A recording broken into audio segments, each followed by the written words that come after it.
감사하며 예수님의 이름으로 기도드립니다. 아멘.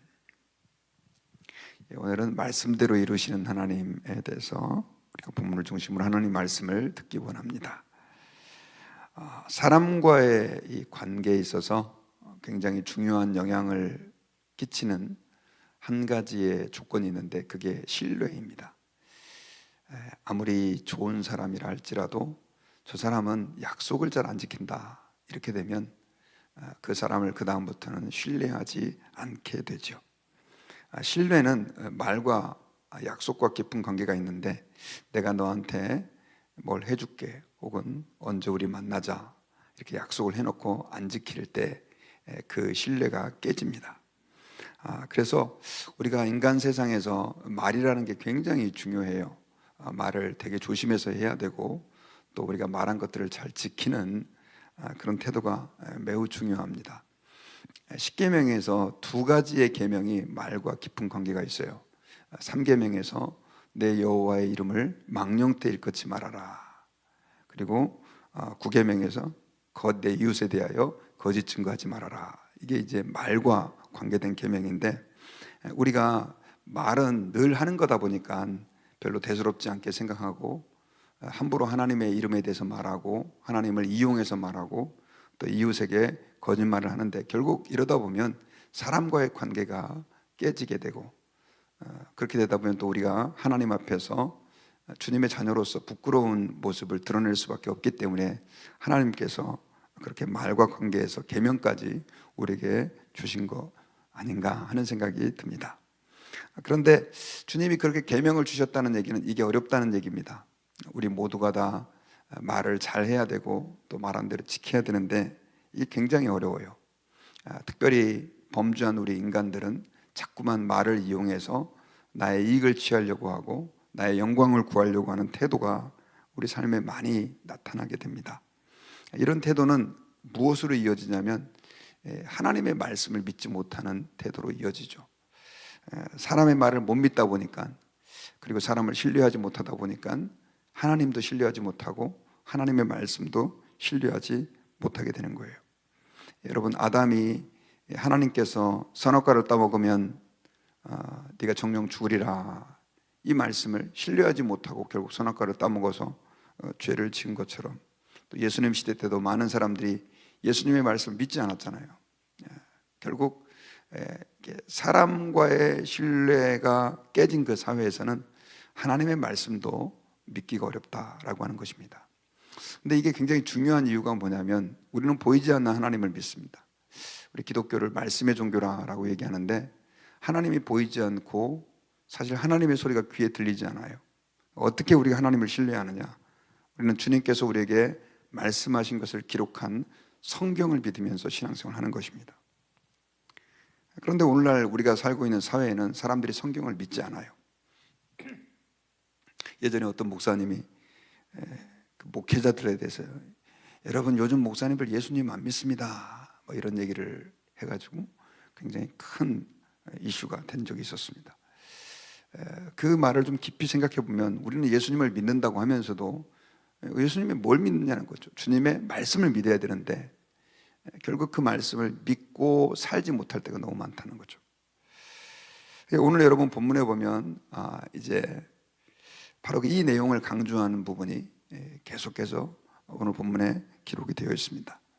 하나님께서는 자신의 선지자를 통해서 하신 말씀이 반드시 이루어진다라고 하는 것을 계속해서 우리에게 설득하고 계시는 거죠. 여러분, 오늘 본문은 이제 이 나병 환자들이 어차피 우리가 여기서 굶어 죽느니 성 안에 들어갈 수도 없고 차라리 아람 군대에 가서 항복하자, 이렇게 결정을 하고 그 상태에서 아람 진영에 갔는데, 문제는 아람 그 진영에 사람들이 없는 거예요. 텐트는 그대로 있고 말도 그렇게 메어져 있고 그리고 뭐 이렇게 물건들도 다 있는데 사람이 없는 거예요. 그래가지고 이제 여기저기 조심스럽게 가보니까 진짜 아무도 없다는 걸 발견하게 되고, 그 텐트에서 이제 먹기도 하고, 그리고 아마 보물도 좀 취하고 이렇게 했던 것 같아요. 여러분, 어저께 말씀드렸던 것처럼 그 아람 군대가 사마리아 성을 포위한 지 한참의 시간이 지났을 때 하나님께서 그 선지자 엘리사의 말대로 이제 고운 그 가루 한 스아의 한 세겔이 된다라고 하는, 그것도 내일 이맘때에 이런 일이 이루어질 것이다. 두 수아의 한 세겔이, 보리 두 수아의 한 세겔이 될 것이다라고 하는 그 엘리사의 말대로 실제로 하나님께서 역사하셔서 그 아람 군대가 수많은 그 군대의 소리, 병거의 마차의 소리를 듣게 하므로 이들이 지금 햇사람의 군대를 고용했구나, 애굽 사람의 군대를 고용했구나, 이제 우리 죽었다 하면서 다 주랭랑을 쳐서 도망가 버리게 만든 사건 때문에 바로 이런 일이 있었던 거죠. 그래가지고 이 나병 환자들은 그냥 멋모르고 아무도 없으니까 열심히 먹고 또 그 텐트에서 좋은 물건들을 취하다가 오늘 본문에 보니까 우리가 이렇게만 해서는 안 되겠다, 우리가 정말 복된 소식, 아름다운 소식이 있는데 우리만 잘 먹고 침묵하고 있다. 만약에 내일 아침까지 우리가 기다린다고 한다면 하나님께서 우리를 벌하실 것이다 하면서 그들이 그 밤에 이제 그거 한참 맛있게 먹다가 그 성문 문지기에 찾아갑니다.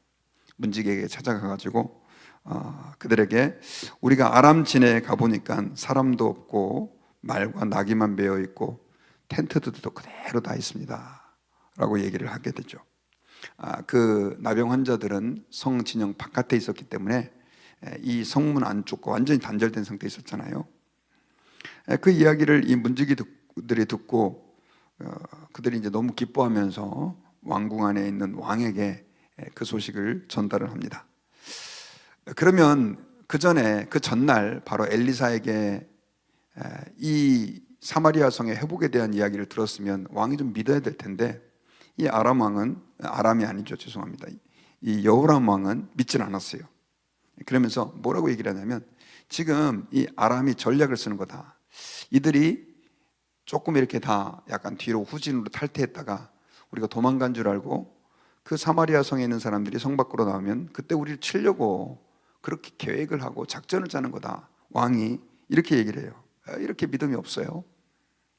그때 신하 중에 한 사람이 그러면 왕이시여, 우리 성에 아직도 남아있는 말 5마리가 있는데 아마 이제 그건 정말 최후의 수단으로 남겨간 것 같아요.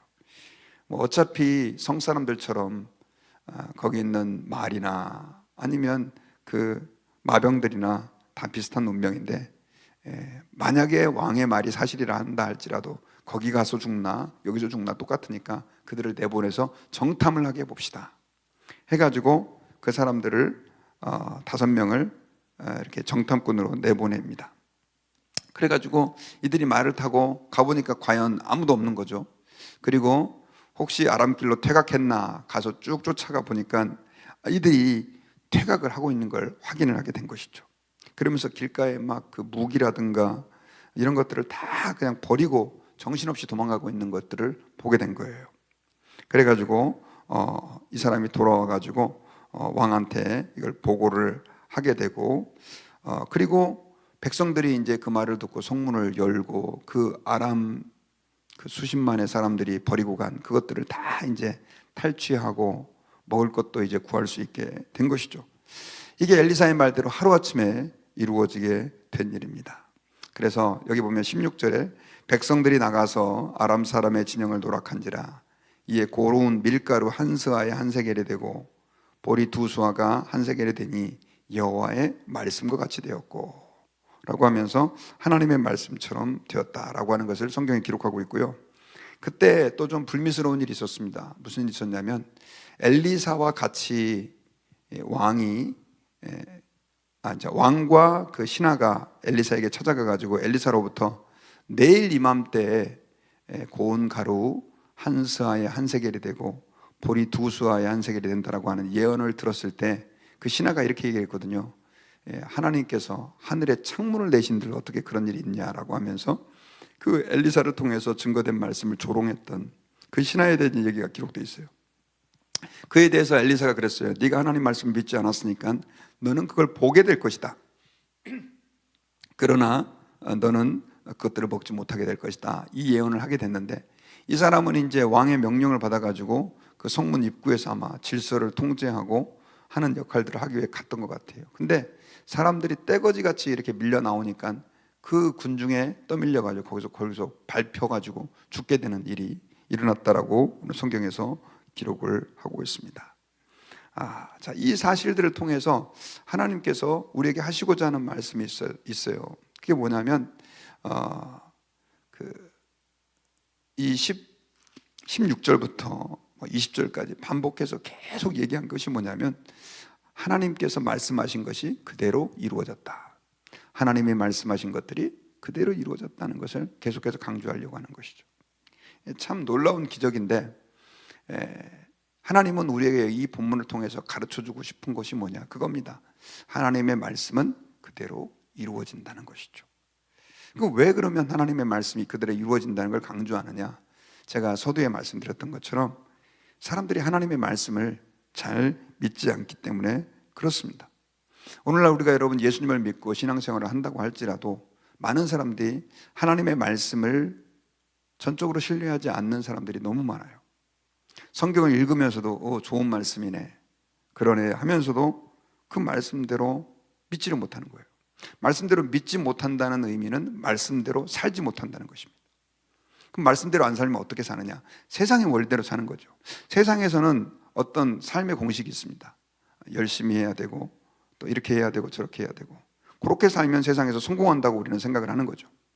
그래서 예수님을 믿고 하나님을 신뢰하고 하나님의 말씀대로 살아야 함에도 불구하고 세상적으로 사는 사람이 너무 많은 거죠. 여러분, 저희 어렸을 때 중학교를 가면 수학 시간에 이렇게 뭐라 그러죠? 집합을 배웁니다. 집합. 그러면 집합 A가 있고 집합 B가 있는데 여기 뭐 교집합이라는 게 있어요. 이 두 군데가 겹치는 걸 교집합이라고 그러는데 혹시 오랜만에 들은 얘기라 아실는지는 모르겠어요. 근데 저는 그 그림이 되게 이렇게 기억에 많이 남는데, 우리는 그리스도인으로 세상을 살아가요. 그리고 세상 사람들은 세상 사람으로 살아가는데 이 그리스도인과 세상 사람 사이에 교집합이라는 데가 있습니다. 이 교집합은 예수 믿는 사람과 믿지 않는 사람들이 똑같이 살아가는 삶의 방식이에요. 우리는 그들처럼 똑같이 먹어야 되고 또 입어야 되고 집도 있어야 되고 차도 있어야 되고 가족도 있어야 되는 거죠. 똑같아요. 근데 여러분, 그 교집합이라고 하는 영역이 있고 그 사람들과 도저히 합쳐질 수 없는 영역이 있는 거예요, 우리에게는. 그런데 많은 사람들이 아예 자기의 그런 삶들을 포기하고 세상 사람들처럼 그냥 사는 것이죠. 근데 그 이유가 뭐냐? 그리스도인들이 왜 자꾸 세상처럼 세속화되느냐? 그 이유는 하나님의 말씀에 대한 믿음이 부족하기 때문에 그렇습니다. 사실 이건 설교를 하는 목회자들도 마찬가지지만 우리가 말씀을 듣는다 그래서 그게 확 이렇게 믿어지고 그러면 너무 감사한데 이게 잘 안 됩니다. 심지어 말씀을 전하는 사람들조차도 그 말씀을 믿지 못하는 사람들이 오늘날은 많아요. 이유가 우리는 세상에서 살고 있고 계속해서 우리는 눈을 뜨는 그 순간부터 밤에 잠을 자는 그 순간까지 세상적인 가치관이 우리의 삶 속에 들어와요. 그렇잖아요. 여러분, 뉴스 보면 다 세상적인 얘기하지 하나님 잘 믿어야 된다, 말씀 순종해야 된다, 그런 뉴스가 있습니까? 없잖아요. 그래서 저희가 이렇게 새벽마다 매일 말씀을 들어야 되고 또 집에서 성경을 읽어야 되고, 제가 볼 때 기껏해야 하루에 2시간 하는 사람 많이 하시는 분들이세요. 거의 없어요. 그러다 보니까 자꾸 우리가 말씀을 믿지 못하게 되는 것입니다. 믿지 못하다 보면 우리는 세상적으로 행동을 하게 되고 세상 사람들의 삶이 가치 있는 것으로 우리도 모르게 착각을 하게 되는 것이죠. 그래서 여러분, 하나님께서는 말씀을 통해서 나 여호와의 말은 그대로 이루어진다 하는 것들을 우리에게 강조하고 있는 것입니다. 여러분, 우리는 성경을 가지고 있고요, 이 성경을 우리는 하나님 말씀이라고 말하고 있습니다. 하나님의 말씀을 우리는 믿어야 합니다. 하나님을 믿는다라고 하는 것은 그분의 말씀을 믿는다는 거예요. 하나님을 순종한다라고 하는 것은 하나님의 말씀에 순종한다는 것을 의미하는 것입니다. 말씀을 떠나서 우리의 믿음은 이야기할 수 없는 것이에요. 그래서 예수님께서는 지상명령으로 우리에게 말씀하셨잖아요. 너희는 모든 족속으로 제자를 삼아 아버지와 아들과 성령의 이름으로 세례를 주고 내가 너에게 분부한 모든 것을, 이 말은 내가 너에게 가르친 모든 것을 가르쳐 지키게 하라. 하나님의 말씀이 그들의 삶에 스며드는 것이 복음 전도의 목적이고 하나님의 의도다라고 하는 것이죠. 특별히 여러분, 그래서 오늘 우리가 기도하면서 하나님 앞에 나는 정말 하나님의 말씀을 좀 믿고 있는가, 신뢰하고 있는가 좀 진지하게 돌아볼 필요가 있습니다. 그리고 오늘 본문에서 이렇게 하나님의 말씀이 성취되는 곳에서 중요한 한 가지 우리가 해야 될 게 있어요. 그게 뭐냐면, 나병 환자들이 그렇게 자기들이 이렇게 탈취해서 그 빈 텐트에 가서 그들이 남겨놓은 음식과 또 여러 가지 물품들을 다 이렇게 가져가면서 이런 얘기를 했잖아요. 오늘 본문에서 보면은 만약에 우리가 이렇게 누리고 복을 받고 있는데 이 소식을 내일 아침까지 기다린다면 아마 이들이 전하려고는 했던 것 같아요. 근데 그러니까 내일 아침까지 기다린다면 여호와께서 우리에게 벌을 내릴 것이다. 우리 9절에 보면 나병 환자들이 그 친구에게 서로 말하되 우리가 이렇게 해서는 아니 되겠도다. 오늘은 아름다운 소식이 있는 날이거늘 우리가 침묵하고 있도다. 만일 밝은 아침까지 기다리면 벌이 우리에게 미칠지니 이제 떠나 왕궁에 가서 알리자. 밤중이에요. 자, 이 기쁜 소식을 미루지 말자는 거죠. 그래서 내일 아침까지 기다린다면 하나님이 우리를 기뻐하지 않을 거다. 하나님이 우리를 벌을 주실 것이다. 이런 생각을 하고 그들이 성에 가가지고 그 소식을 전해요. 사실 나병 환자의 입장에서는 울분이 있을 거예요. 어떻든 공동체에서 격리되고 그렇게 해서 밖에서 비참하게 살아가는데 얼마나 힘들었겠어요. 그럼에도 불구하고 그들이 제일 먼저 그 소식을 발견했을 때 그들은 이걸 갖다가 미루면 하나님이 우리에게 벌을 주실 것이다 라고 하는 이 복음을, 기쁜 소식을 전하는 것에 대한 부담감이 있었어요. 여러분, 우리가 하나님의 말씀이 사실이고 이 말씀이 정말 복음이다라고 하는 것을 믿는다면 우리는 이런 강박증을 가지고 있어야 합니다. 내가 복음을 전하지 않으면 내게 화가 있을 것이다 라고 사도 바울이 그런 고백을 했잖아요. 여러분, 이거는 빈말이 아니라고 믿습니다. 주님이 우리로 하여금 예수님을 믿게 하시고 또 우리로 하여금 하나님의 자녀가 되게 해주신 거, 이거는 그 굶주렸던 사마리아 백성들에게 이제는 엄청난 양식이 공급된 거에 비교할 수 없는 더 큰 축복이고 기쁨인 거죠. 구약 백성 그 누구도 누릴 수 없었던 축복이 우리가 예수님을 믿게 된 겁니다. 그런데 이 기쁜 소식을 우리가 전하지 않고 있다. 이거는 한번 우리 자신을 진지하게 돌아봐야 되는 것이죠. 여러분, 오늘날 특별히 제가 미국에 살면서 느낀 게 뭐냐면 너무나 많은 사람들이 복음 전도에 대한 부담을 안 갖고 있습니다. 그냥 편한 대로 사는 거죠. 저 자신도 많이 좀 해이해진 거 있는 것 같아요. 물론 교회 안에 살다 있다 보니까 이제 조금 일반 사람들과 좀 다르긴 하겠지만요. 어떻든 저는 예수님을 처음 만났을 때 목회자로 헌신하게 된 계기가 그거예요. 복음을 전하겠다라고 하는 그 열망 때문입니다. 일하면서 부분적으로 내가 복음을 전하겠다는 것보다 내 인생 전체를, 짧은 인생 전체를 조금이라도 더 많은 시간에 복음을 위해 살고 싶다라고 하는 마음을 가지고 그렇게 목회자의 길로 들어섰는데 시간이 갈수록 그 마음들이 점점 더 약해지는 것 같아요. 저 자신도. 여러분, 우리가 하나님 아버지 앞에서 절대 잊어버리면 안 되는 것이 있습니다. 그것은 하나님의 말씀이 정말 사실대로 이루어지는 걸 믿는다면 우리는 이 기쁜 소식을 전하는 일에 주저하면 안 돼요. 미루면 안 되고, 그리고 나만 가지고 있으면 안 된다는 거예요. 나 혼자 구원받았네, 기쁜 날 기쁜 날 이렇게 하고 있으면 안 된다는 거죠. 우리 이웃들에게, 믿지 않는 사람들에게 정말 부담감을 가지고 전해야 하는 사명이 있다는 것을 우리가 이 4명의 나병 환자를 통해서 알 수가 있습니다. 저는 이제 말씀의 결론을 맺겠습니다. 오늘 이 본문에 기록된 사건은 굶주렸던 사마리아 백성들에게 정말 기적적인 방법을 하나님이 음식을 공급해 주시는 그런 기적이 기록되어 있지만 주님이 그걸 통해서 말씀하시고 싶은 것은 단순하게 나는 기적을 일으킨다가 아니라 나는 내가 한 말을 그대로 이룬다라고 하는 것을 우리에게 주님이 말씀하고 싶은 거예요. 그런데 문제는 그 왕도 그렇고 신하도 그렇고 그 말씀대로 믿지 않았잖아요. 여러분, 하나님의 말씀은 그대로 이루어집니다.